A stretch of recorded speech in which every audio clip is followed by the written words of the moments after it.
বিস্তৃত এলাকা জুড়ে বাগান, থোকায় থোকায় ঝুলে আছে কাঁচা আম।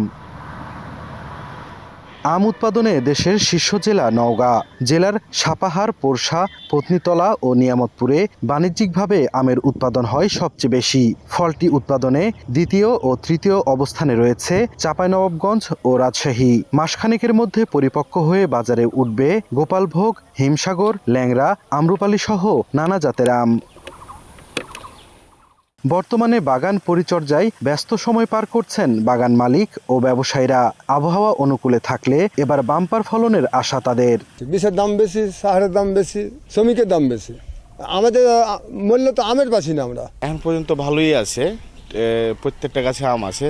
যদি বড় ধরনের ঝড় বা বৃষ্টি বা শিলাবৃষ্টি না হয় তাহলে আমরা আমের অনেক বাম্পার ফলন পাবো আশা করছি। আশা করা যায় এবার ভালো একটা ব্যবসা হবে, বাজার মূল্য ভালো থাকবে।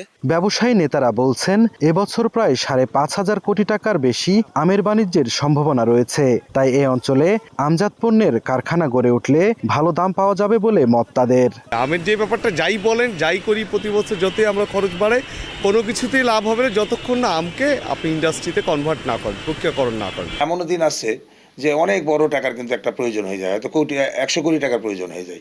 তো 100 কোটি টাকা ব্যাংক যদি না দিতে পারে বা বুথে না দিতে পারে, বিভিন্ন না দিতে, তাহলে হয় কি এইগুলো বিশেষ করে যারা মানে আবাদ করে, আমের আবাদ করে, যারা আম বিক্রি করে, আম হয়তো গাছ থেকে ভেঙে ফেলেছে, তারপর নিয়ে এসে আম বিক্রি করলো, তখন টাকা পাচ্ছে না। এখন যেটা উঠলো সেটা 1 মাস পরে কিন্তু অনেক দাম বেড়ে যায়। তো সেইটা যদি আমরা এখানে সংরক্ষণ করতে পারি তাহলে কিন্তু আমরা পর্যায়ক্রমে আমরা এই 6 মাসের যেটা আমরা 3 মাস আম থেকে সেটা 6 মাস পর্যন্ত আমরা মানুষকে খাওয়াতে পারবো। তবে খরায় আমের গুটি ঝরে পড়া রোধে বাগানে নিয়মিত সেচ দেওয়ার পাশাপাশি পোকামাকড় দমনে কীটনাশক প্রয়োগের পরামর্শ গবেষকদের। খরা প্রতিরোধ করার জন্য আমরা 2% ইউরিয়া অথবা প্রতি লিটার পানিতে 20 গ্রাম ইউরিয়া মিশিয়ে যদি স্প্রে করতে পারি তাহলে কিন্তু ঝরে পড়া রোধ করা সম্ভব হবে। কৃষি বিভাগের তথ্য মতে চলতি মৌসুমে নওগাঁ, চাঁপাইনবাবগঞ্জ ও রাজশাহীর 88,175 হেক্টর আয়তনের বাগানে উৎপাদন লক্ষ্যমাত্রা নির্ধারণ করা হয়েছে 10,61,000 মেট্রিক টন আম। সাইফুর রহমান রকি, সময় সংবাদ, রাজশাহী।